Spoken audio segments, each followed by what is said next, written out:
Laptop computer spins onto the screen, opens, and displays ATP Education Program webinar series, closes, and then spins off the screen. Hey everybody, welcome back to another recorded learning module focused on the Chrome tools to support diverse learners. This episode, I guess I'll call it an episode, is going to focus on Chrome writing tools. So I'm not sure how you're watching these, but there's reading tools, executive function, how to use your Chromebook in general, and then this one. So there's a whole host of ways we can look at maximizing the use of Chrome tools to support all our learners in the classroom. If you're new to these recorded episodes, hello, my name is Mike Marotta, and I am an AT specialist. There's all my contact information. So as you go through, if you have questions or ideas or thoughts, or you're not sure how to apply this to something you're doing to support a student, reach out. There's my email address, my Twitter handle, my website address. They're all there. Feel free, reach out. I'm happy to chat with you about this topic and any other topic you're interested in. So please feel free. Here's our thought as we go through this. Our overarching focus is writing. We'll break that up into a couple different subtopics as we move through. We'll talk about the concept of using tools to support universal design for learning within the concept of writing.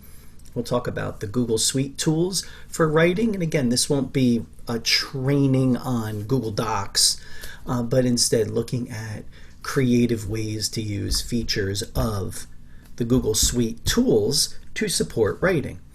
And so we'll look at that. We'll spend most of our time in this 30 minutes looking at different apps and extensions that we can use to customize the Chrome experience for each learner to help them in the area of writing. And then finally we'll wrap up with some next steps. As we're going through, please don't forget, you're watching this as a recording, so if something grabs you and you want to go explore it, pause the recording and go do that, and then come back. That's okay. I will continue right on from that moment you paused me. I will just start right back up. But I want you to kind of take this information and find ways that you can make it work for you to support the students you work with. I'm not sure if you're taking notes as you go through this. I know that's what I do when I go to a webinar or sit at a webinar. I have pieces of paper and I write myself little notes as I'm sitting there because I don't think oftentimes we reflect enough on the things we're sitting through and watching and how we can use that information. So I encourage you, because this is recorded, take advantage of the fact that you can stop, think about it, write something down, come back to it, and move on. So I hope you do that as you go through. I hope you find something that helps you. I hope you find something that's new that you didn't know about before.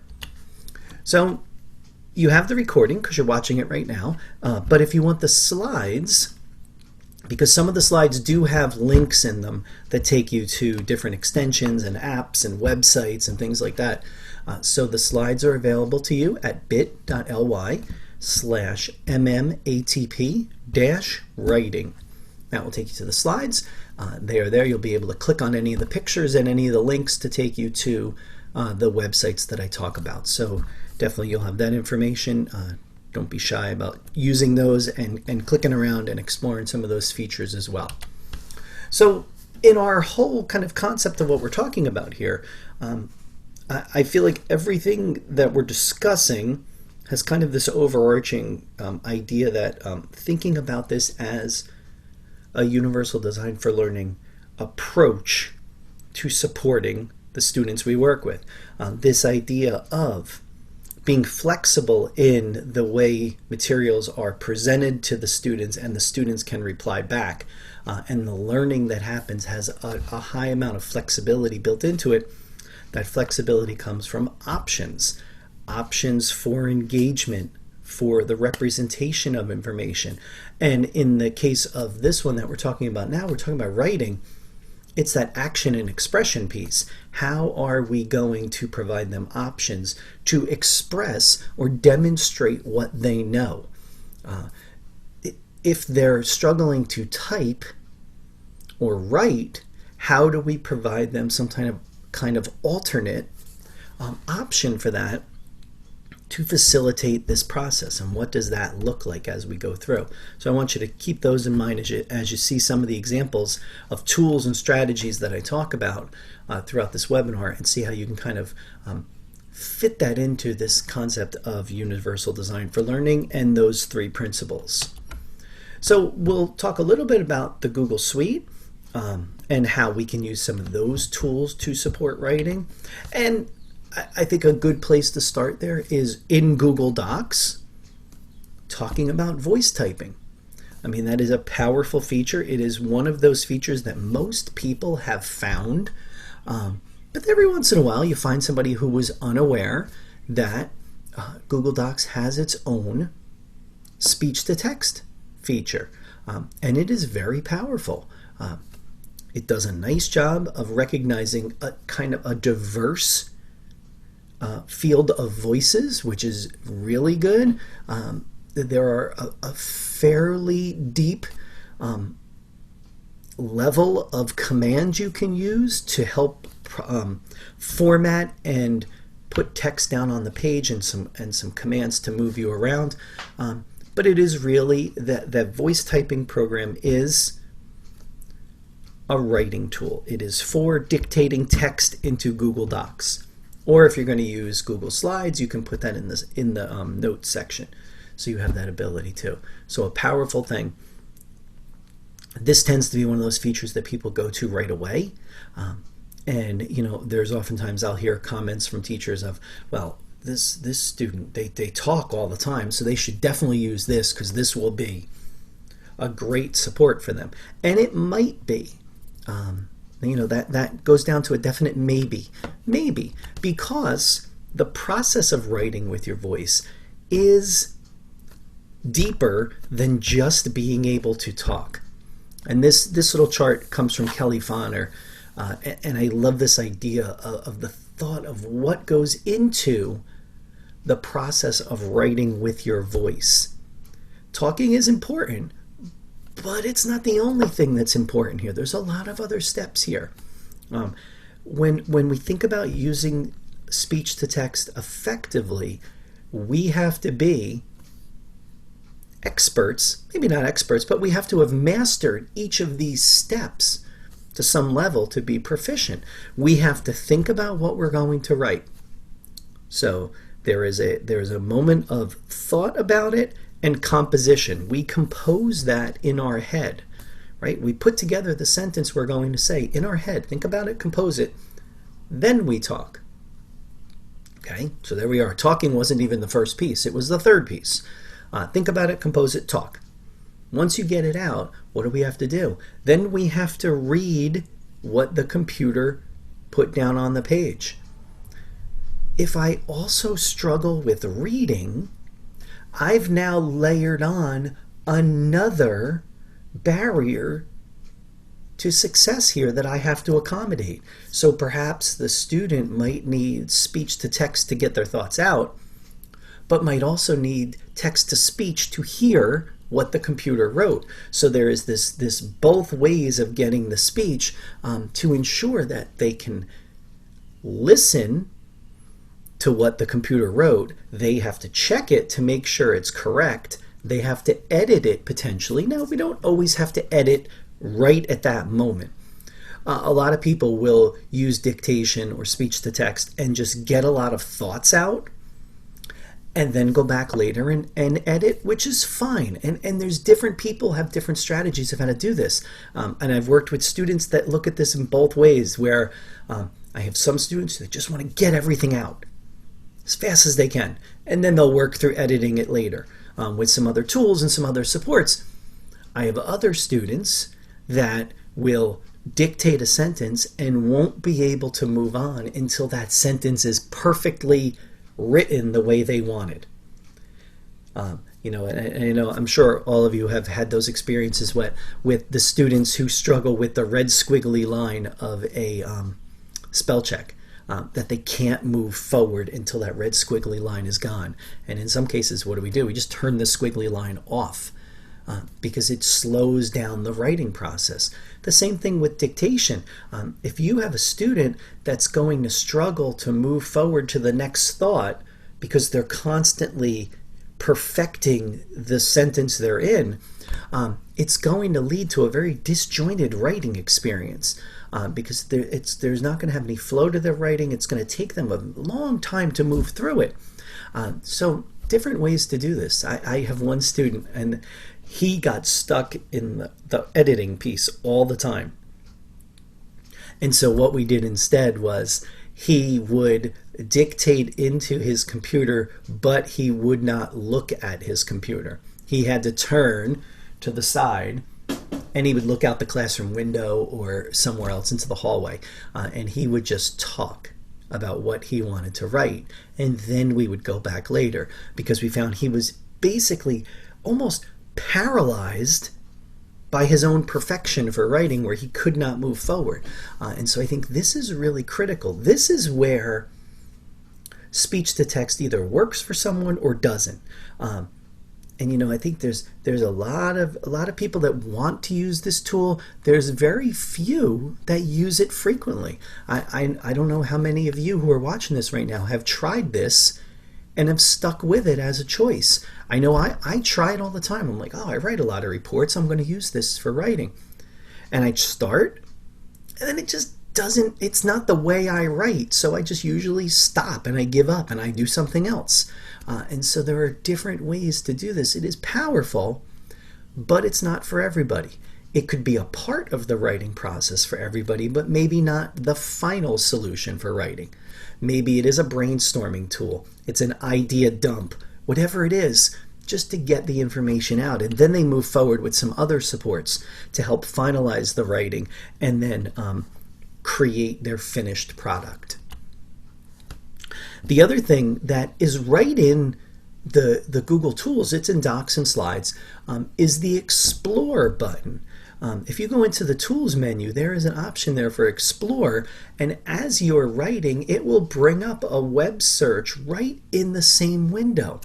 I mentioned this in one of the other recorded modules, that sometimes, and I have many students who struggle with this, the moving from one tab to another causes a breakdown in the process, because it's that executive function, that managing of multiple spaces throughout a task, and I want to keep students in the same window, in the same view. And with the Explore button, you can turn that on, and you get a column along the right hand side that gives you a web search tool where I can go and visit a website to learn some information about a topic I'm writing about. Perhaps I can copy and paste some text right into Google Docs, whatever it is, but use that feature. It is part of your Google Suite tools.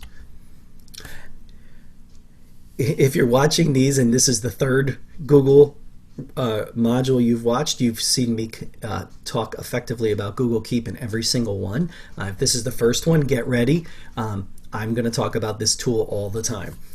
It's a great tool. It's part of your Google Suite.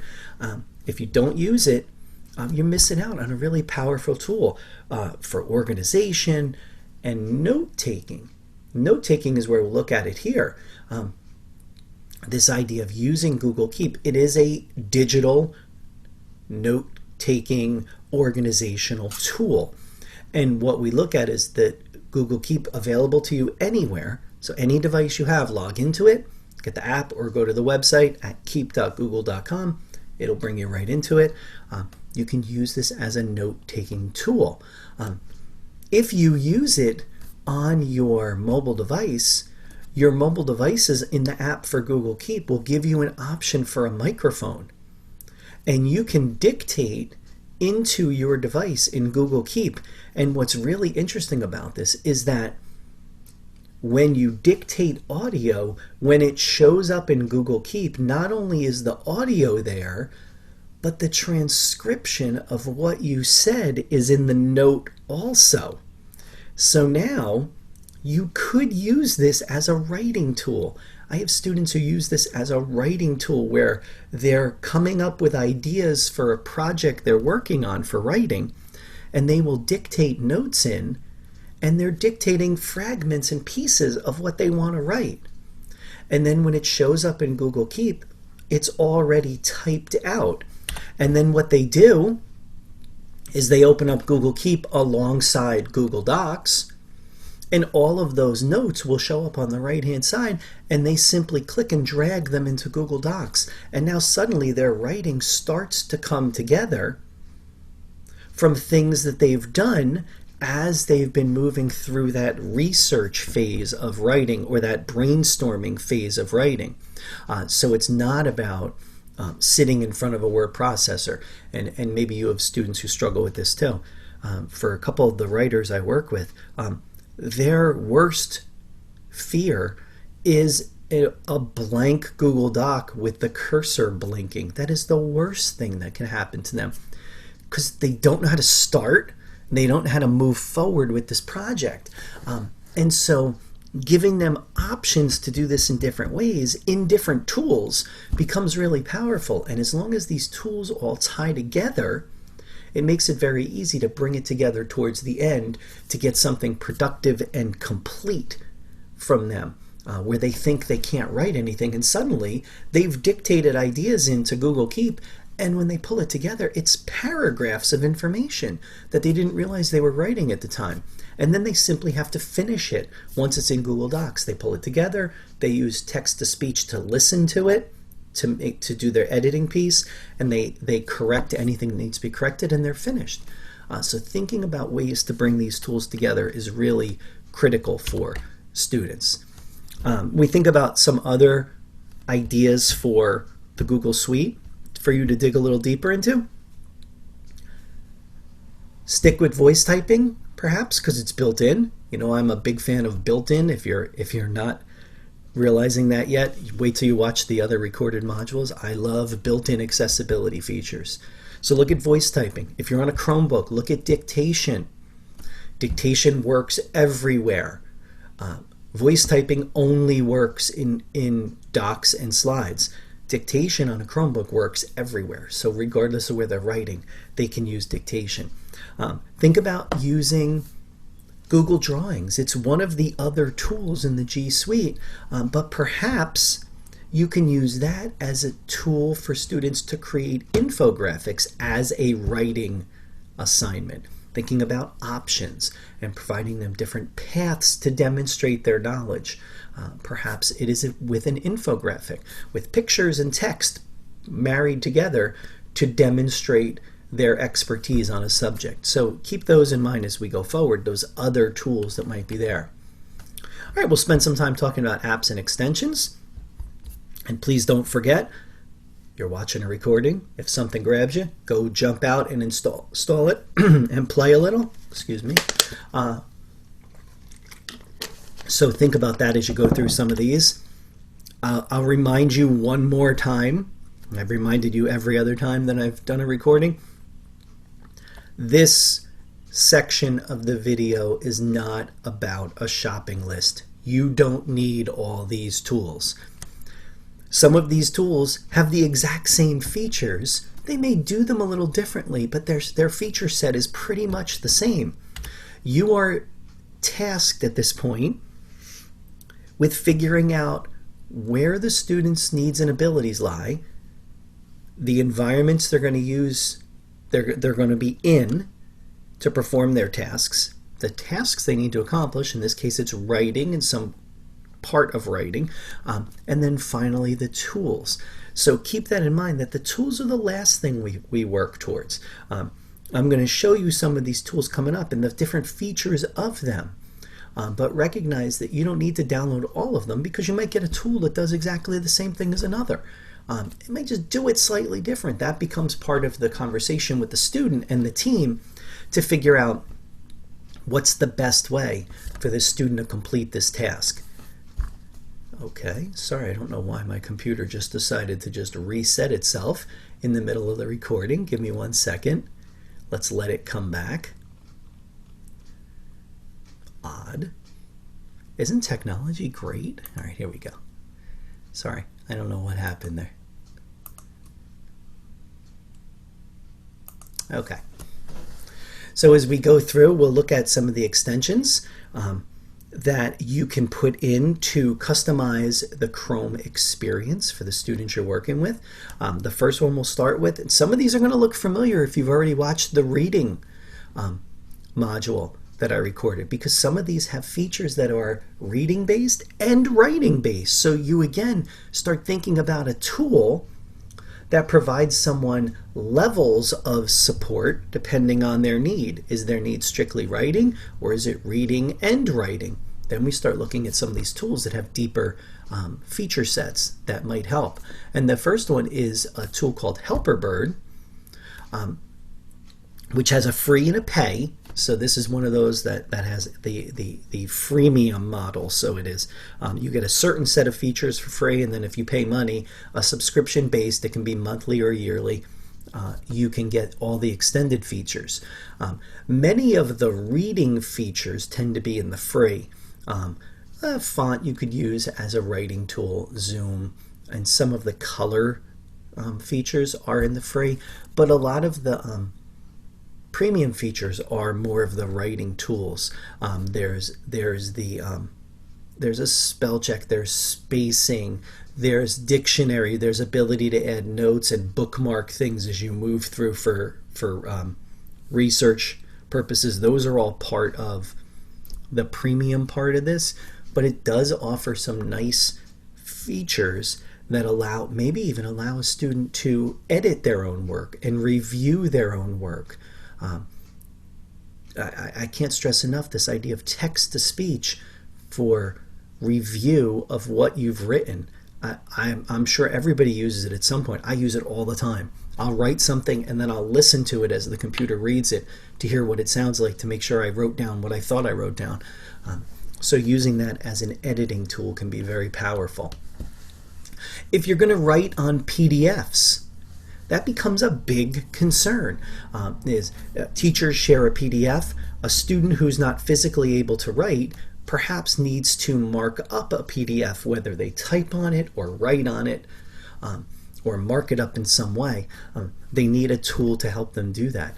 And Cami, or Cami, I call it Cami, I'm not sure which way it is a tool. It is an app, so it's a Chrome app. It actually connects to your Google Drive, and you can set it as the default to open up PDFs in your Google Drive.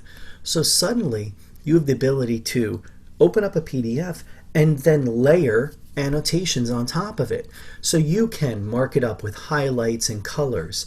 You can draw lines through there and put shapes on there.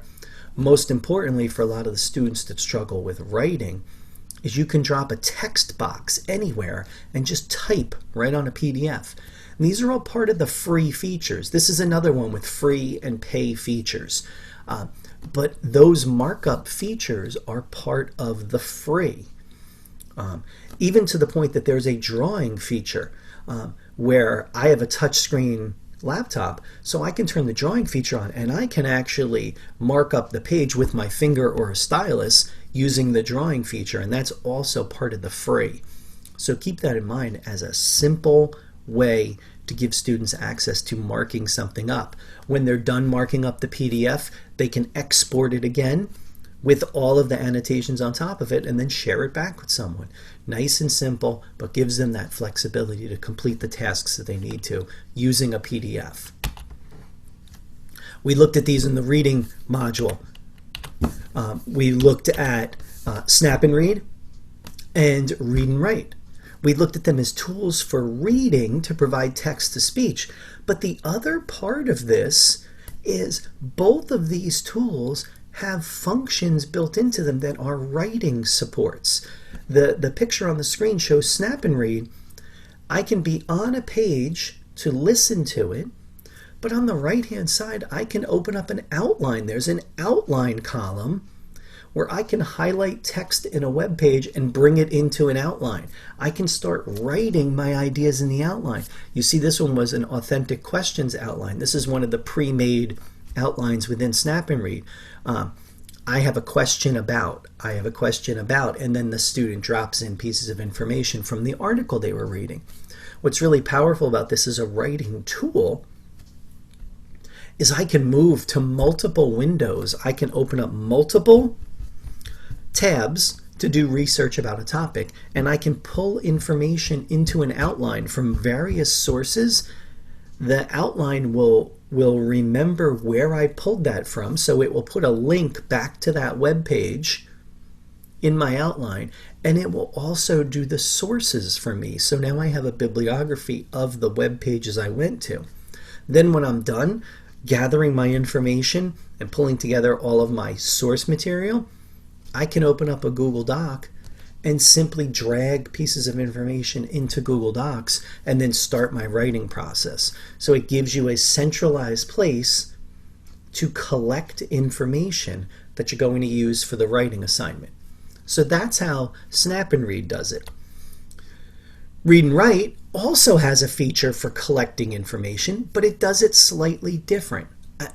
And this is another one of those moments where I say one is not better than the other. They are just different in the way they do it. And I think that's important to know when we think about the features of tools and what these features do. The critical piece is how they do it and what feature works best for the student. So Snap and Read allows me to pull source material into a single outline that lives right in the window as I'm working. Read and Write does things a little different, where on the Read and Write toolbar there are 4 colored highlights. As I go through a web page, I collect information by highlighting it in different colors. Different colors on the page for different parts of information that I might want to collect. Perhaps I'm just using one color and I just collect everything in one.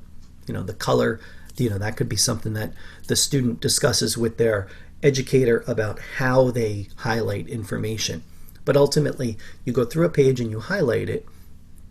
When you're done on every page, you click a button on the toolbar that collects the highlights for you.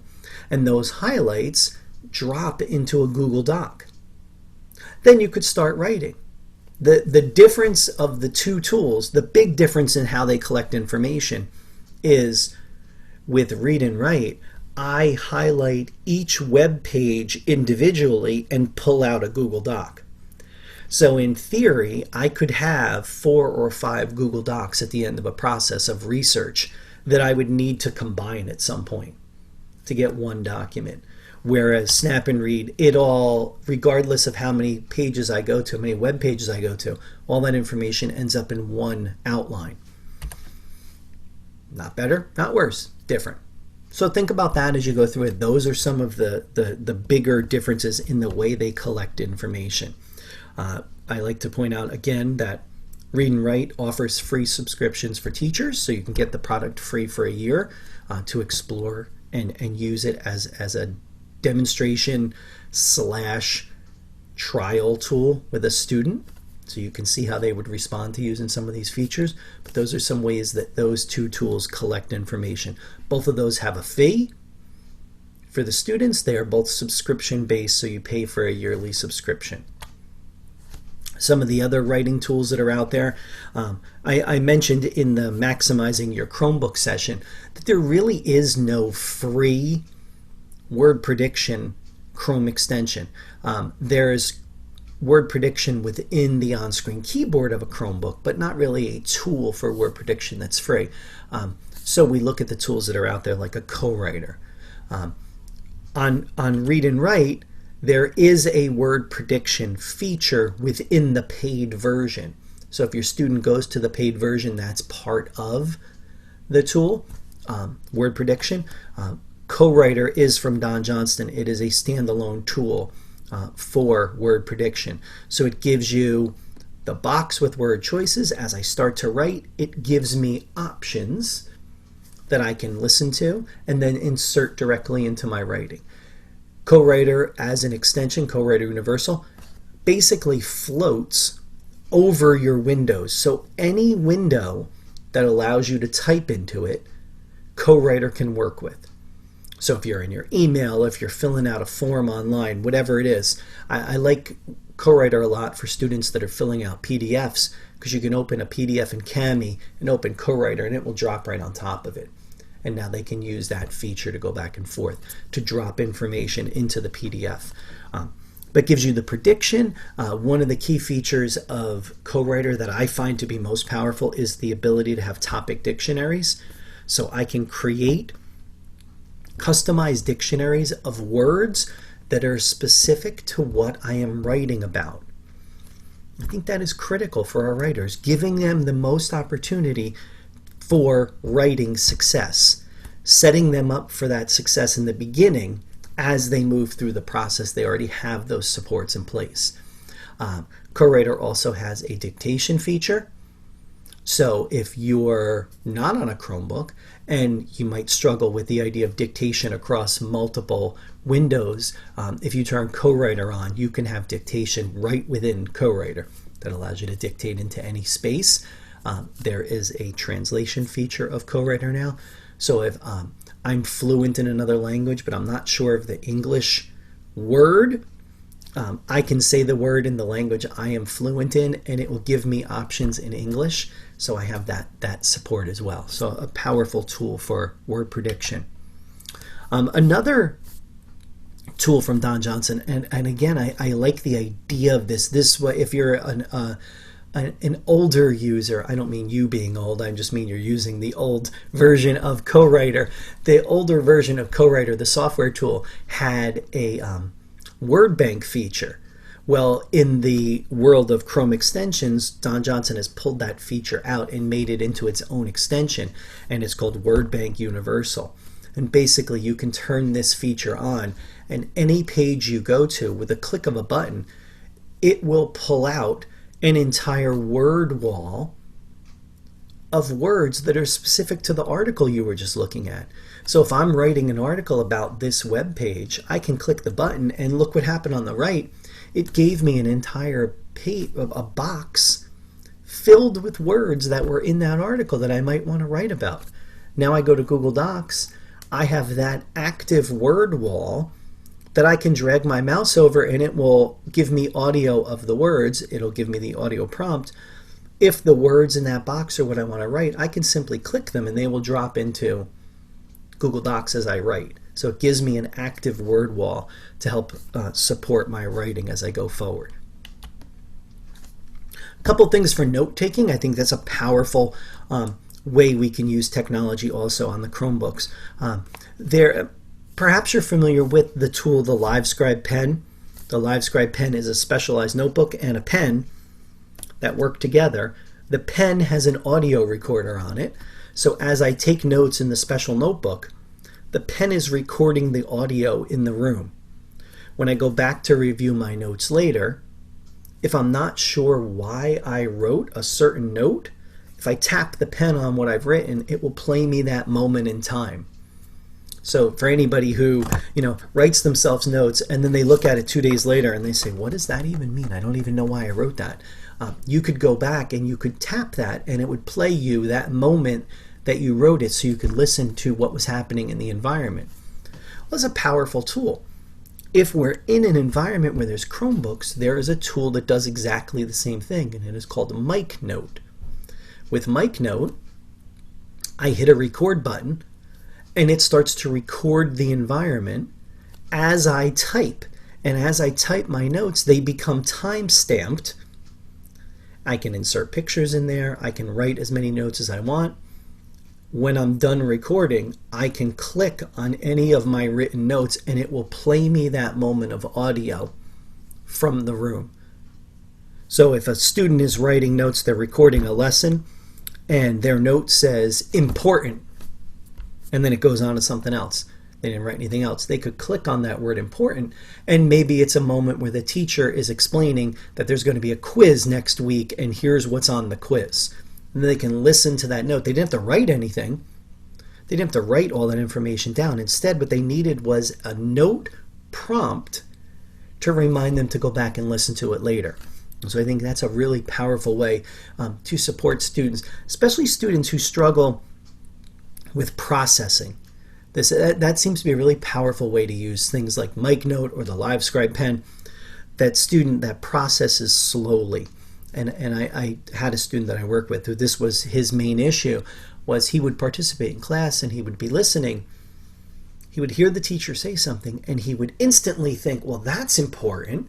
and then he would bend down to write his note, and he was so focused on writing his note, which took a very long time for him to write. When he looked back up, guess what happened? The class has moved on to something else. He has no idea what's happening now.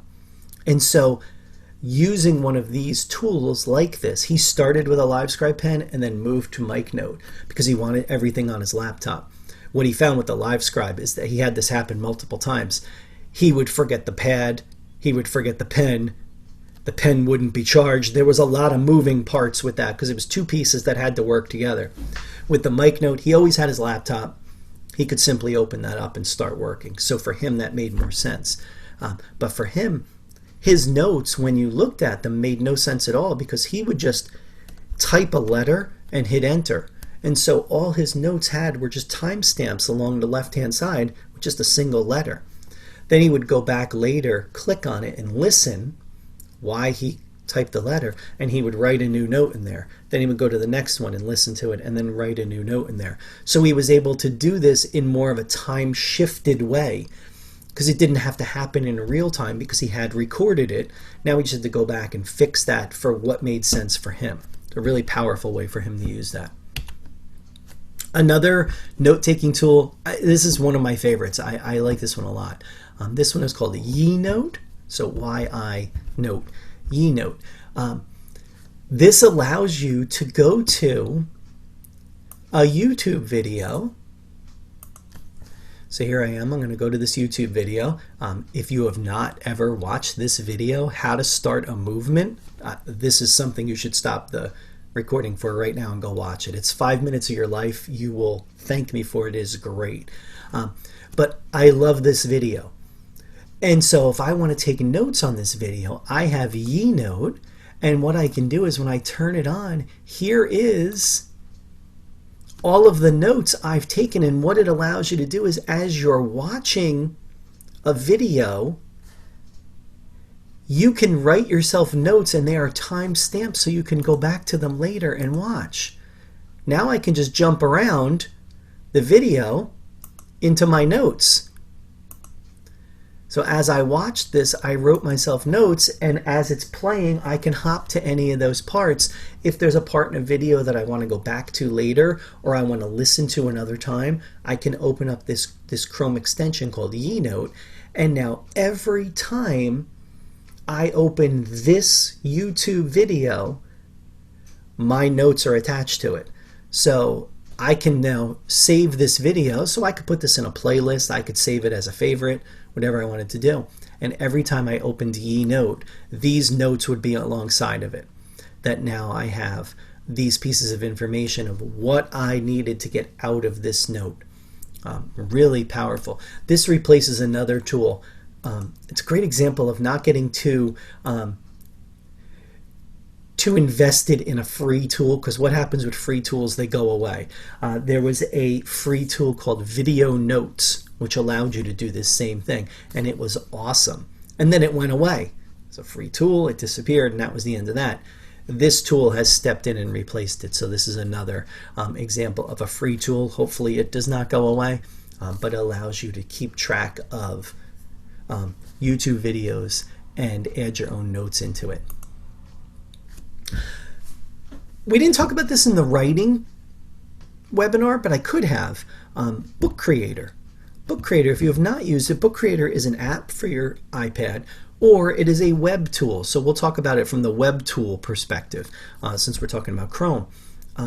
Book Creator is a digital bookmaker. But if we're thinking about giving students ways to write and be creative writers, how about writing in a digital book space? Book Creator allows you to make digital books with text and pictures and video and audio and drawings. You can put all that into a page and create a digital book. You know, I didn't mention it before when we talked about the Google Suite tools. You could use Google Slides as a writing tool. Students could do this same thing in Google Slides and use it as a writing example. This is how I write. I'm not going to write in Google Docs, but instead I'm going to write in Slides or Book Creator, and I'm going to give you a visual representation with perhaps some other supports, maybe some audio, to demonstrate what I know and to meet kind of the core requirement. This is where we have that flexibility has to come in, of, is writing the assignment physically writing or physically writing on a keyboard, or is a demonstration of knowledge the end result of the assignment? If demonstration of knowledge is the assignment, it doesn't matter whether you type it, speak it, videotape it, draw it. I don't care. It doesn't matter, because that's the key, is that I'm showing what I know. And Book Creator gives you the ability to do that. As a teacher, if you've never played with Book Creator, you can go on their website, bookcreator.com, and you can sign up for a free account, and it will give you a certain number of books that you can create without having to purchase anything. So you could play with it a little and see how powerful this could be as a writing tool for students. Perhaps get them set up, let them work together as a group to create a single book, and each student writes a page of that book. So as a writing tool, Book Creator can be a really powerful support. And I know I'm not supposed to say I have favorites. This is one of my favorites. I just think so powerful across so many areas of need for students that we work with. It is a really great tool. If you don't have the iPad app, this is probably the best $5 you'll ever spend for your iPad.